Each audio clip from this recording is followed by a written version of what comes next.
to tell you things are bad? Everybody knows things are bad. It's a depression. Everybody's out of work or scared of losing their job.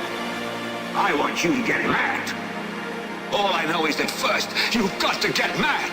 You've got to say, I'm a human being. God damn it. My life has value.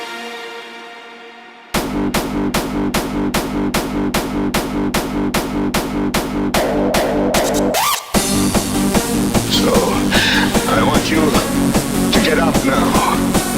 I want all of you to get up out of your chairs.